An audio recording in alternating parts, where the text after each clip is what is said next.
Pemirsa, selain Netanyahu, ICC juga menjatuhkan perintah penangkapan kepada mantan Menteri Pertahanan Israel, Yoav Gallant, serta Kepala Pemerintahan Hamas, Mohammad Deif. Ketiganya dituding melakukan kejahatan terhadap kemanusiaan dan kejahatan perang dalam pertempuran di Gaza. Ya, namun Presiden Amerika Serikat Joe Biden marah dan menyebut keputusan Mahkamah Pidana Internasional ICC sebagai tindakan yang sangat keterlaluan. Mampukah kemudian ICC menangkap Benyamin Netanyahu atau akan berakhir sebatas retorika semata? Kami akan membahasnya. Telah bergabung bersama kami ada pakar hukum internasional dari Unjadi, Profesor Hikmahanto Juwana, dan juga pakar Timur Tengah Dr. Dina Sulaiman. Selamat petang Mbak Dina, Prof. Hik. Selamat sore Mas Aditya, Mbak Maria. Ya, selamat sore. Saya ingin ke Prof. Hik terlebih dahulu. Prof. Hik, kalau kita lihat seberapa kuat kemudian keputusan ICC ini? Sebenarnya sangat tidak kuat ya kalau secara hukum, karena kita tidak bisa membayangkan ICC ini sebagai atau sama seperti pengadilan di dalam negeri dan juga kejaksaan. Karena apa? Karena di dalam ICC ini memang ada hakimnya, ada jaksa yang melakukan penuntutan, tapi tidak ada polisi.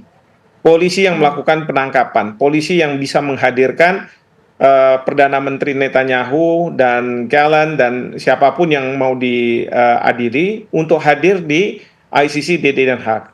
Jadi polisi itu bergantung pada negara-negara di mana Benyamin Netanyahu berada. Ya. Kalau dia berada di Israel, tentu polisi Israel tidak mau menangkap pemimpinnya, apalagi pemimpinnya dianggap sebagai pahlawan yang sedang melawan pelaku-pelaku teror di Gaza menurut mereka.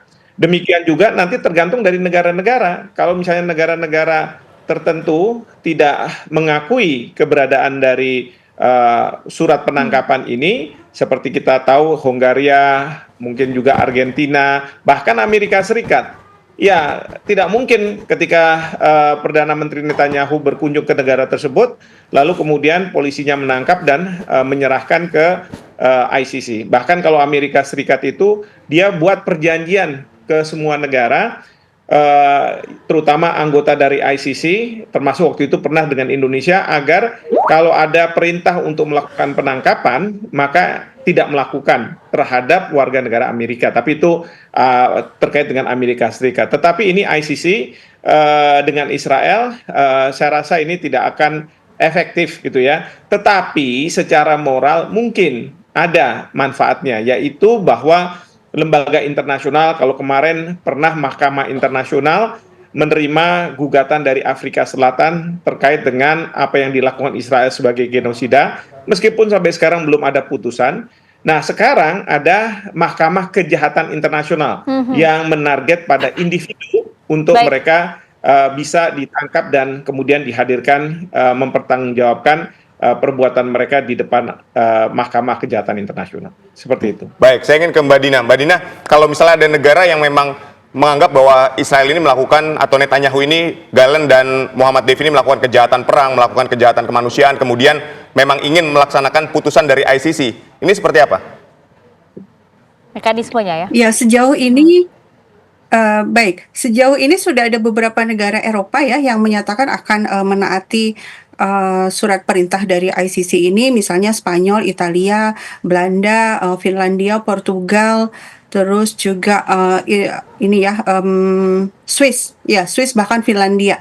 Nah itu artinya memang secara umum gitu ya, negara-negara di dunia itu sudah tahu kok bahwa ini memang ada kejahatan kemanusiaan yang luar biasa yang sedang terjadi di Gaza. Tapi sejauh mana mereka berani betul-betul menangkap Netanyahu seandainya datang ke negara mereka. Tapi dengan adanya pernyataan ini ya, sementara itu ada beberapa negara Eropa sudah menyatakan akan menaati surat perintah ini. Artinya ini ada sebuah perubahan besar ya dalam opini publik dunia. Sebelum 7 Oktober tidak terbayangkan akan tiba di hari seperti ini, di mana negara-negara Eropa, sebagian negara Eropa berani mengecam Israel gitu ya. Selama ini kita melihat bagaimana negara-negara Eropa selalu mendukung Israel, mungkin kecuali Irlandia ya. Dan sekarang tekanan sudah semakin besar kepada Israel, dan munculnya putusan ini atau surat perintah penangkapan ini merupakan sebuah hasil dari upaya panjang berbagai pihak ya untuk menekan ICC. Karena kita tahu juga selama ini ICC ini track recordnya itu selalu ditekan secara politis oleh Amerika Serikat dan Israel terutama. Kita tahu bagaimana Fatou Bensouda, hakim ICC itu sampai dibully, didatangi rumahnya, bahkan terakhir juga disanksi oleh Amerika Serikat, dia dan keluarganya. Uangnya, akun banknya itu diblokir dan lain-lain. Karena waktu itu Fatou Bensouda berani untuk memproses penyelidikan atas kejahatan kemanusiaan di Gaza di tahun 2021. Ya, menarik. Saya ingin ke Mbak Dina dan nanti silakan direspon juga oleh Prof. Hik. Sebenarnya seberapa kuatkah kemudian keputusan ICC ini harus ditaati oleh sejumlah negara yang bergabung di ICC, dan juga mekanisme penangkapan nanti akan seperti apa jika kemudian ini terjadi, Mbak Dina? Kalau seberapa kuat, saya pikir ini kan legally binding untuk negara-negara yang meratifikasi Statuta Roma ya, artinya mereka wajib gitu kan. Cuma apakah mereka menaati kewajiban itu tidak ada polisi dunia yang bisa memaksakan. Ini seperti yang dikatakan oleh Prof. Hik tadi, siapa yang bisa maksa? Misalnya siapa itu? Hungaria udah menyatakan silahkan Netanyahu datang ke sini, nggak akan kita tangkap. Siapa yang bisa memaksa Hungaria untuk menangkap? Meskipun Hungaria sebagai penandatangan Statuta Roma itu wajib untuk menangkap gitu ya. Jadi memang ini dari sisi praktisnya apakah betul-betul bisa ditangkap atau tidak memang masih pertanyaan besar gitu ya, memunculkan pesimisme juga. Tapi secara politis, secara bagian dari perjuangan panjang komunitas internasional untuk meminta pertanggungjawaban Israel ini menurut saya kemajuan yang luar biasa. Iya, tapi meskipun ini kemajuan yang luar biasa, artinya tidak ada sanksi kemudian yang diberikan kepada negara-negara yang tidak mematuhi keputusan ICC ini, Prof. Hik? Tidak ada sanksi. Karena jangan menganggap bahwa Mahkamah Kejahatan Internasional itu sebagai suatu mahkamah yang berada di atas negara-negara. Negara-negara akan mengatakan, kami punya kedaulatan tinggi ya kami, nggak ada yang lebih tinggi lagi. Kalau di dalam konteks hukum nasional kan, ya pengadilan ya kita harus patuhi, kalau tidak bisa dipaksa kita untuk hadir di depan pengadilan, misalnya oleh polisi, kejaksaan, dan sebagainya begitu ya. Nah tapi ini tidak. Nah oleh karena itu, kalau sekarang memang ruang gerak dari Netanyahu kalau akan berpergian ke luar negeri jadi terbatas. Karena dia akan berpikir, ini negara anggota dari ICC atau tidak. Lalu bertanya, kalau dia anggota ICC, kebijakannya seperti apa? Apakah akan mengirim saya atau tidak? Nah, yang kedua, tentu dengan adanya, katakanlah surat penangkapan ini, kalau misalnya ternyata tanpa disadari Benyamin Netanyahu datang ke suatu negara yang anggota ICC dan dia mau melakukan pengiriman, itu pasti akan diajukan keberatan ke pengadilan di dalam negeri. Karena misalnya ya dulu, tapi ini bukan ICC, ada mantan presiden dari Peru, Pinochet, itu dia dianggap melakukan tindakan kejahatan internasional seperti sekarang ini. Diminta oleh Spanyol karena ada warga negaranya yang menjadi korban. Diminta oleh Spanyol ke siapa? Ke Inggris. Inggris sampai pada titik tertentu dia bilang enggak, saya nggak akan kirim. Karena apa? Dulu negara ini pernah menjadi sahabat ya pada waktu ada perang Malvinas. Akhirnya dikembalikan lagi. Jadi ini proses sebenarnya panjang gitu ya.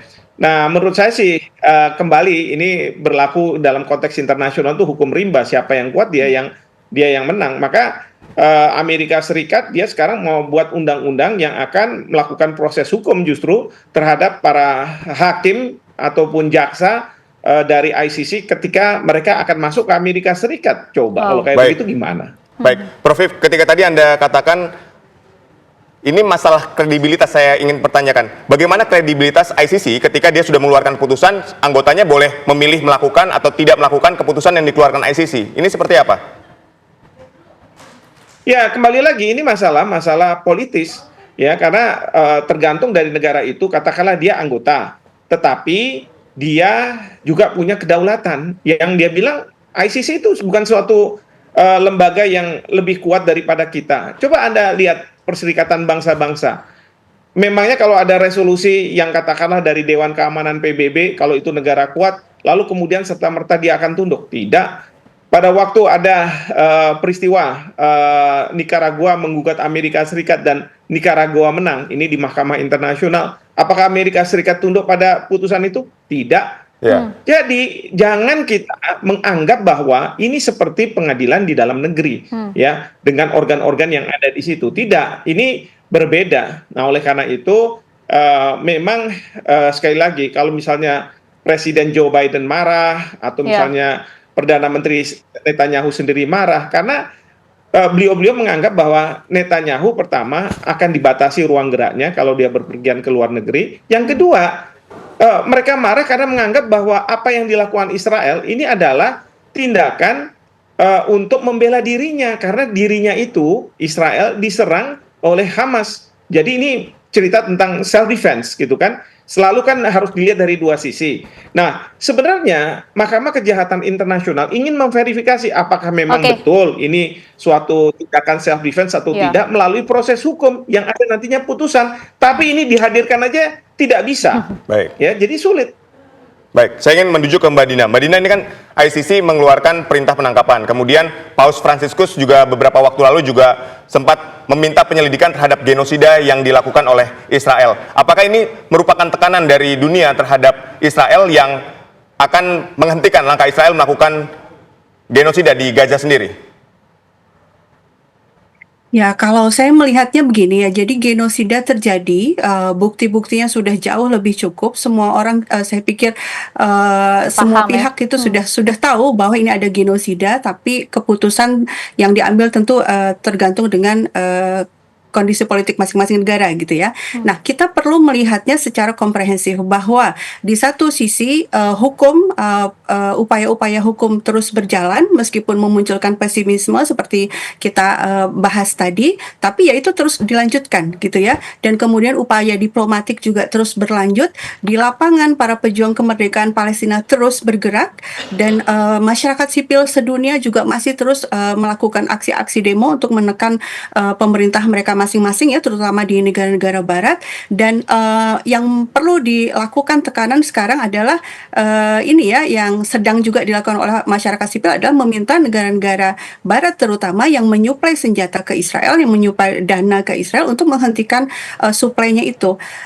Sehingga optimisme kita adalah ketika seluruh front ini bergerak bersama secara kontinu untuk menekan Israel menghentikan genosidanya di Gaza. Dan kalau kita lihat sejarah bagaimana dulu rezim apartheid Afrika Selatan itu juga berhasil ditumbangkan dan didirikan sebuah pemerintahan baru di sana yang demokratis, itu kan dengan upaya dari berbagai front itu ya. Bahkan kemudian juga Afrika Selatan sempat dikeluarkan dulu dari PBB. Nah, setelah itu baru kemudian setelah rezim apartheidnya bubar dan dibentuk pemerintahan baru, Afrika Selatan masuk lagi ke PBB. Jadi ini saya pikir kita memang ada pesimisme terkait hukum internasional ini, tapi kita melihatnya ini kan frontnya banyak ya, bersama-sama berjuang membantu bangsa Palestina. Kalau boleh saya sedikit tambahkan bahwa yang dikejar oleh ICC itu tidak hanya Netanyahu CS ya dari Israel, tetapi juga dari Hamas. Ya, jadi ingat ini. Kalau kita kan lihatnya sekarang ini perspektifnya cuma Israel aja gitu kan, padahal dari Hamas juga dikejar sama mereka. Nah, ini menarik juga untuk kita bahas ya, Prof. Ya, bagaimana kemudian keputusan ICC ini juga menjamah Hamas, tapi nanti usai jeda. Sesaat lagi tetap bersama kami di Kabar Petang.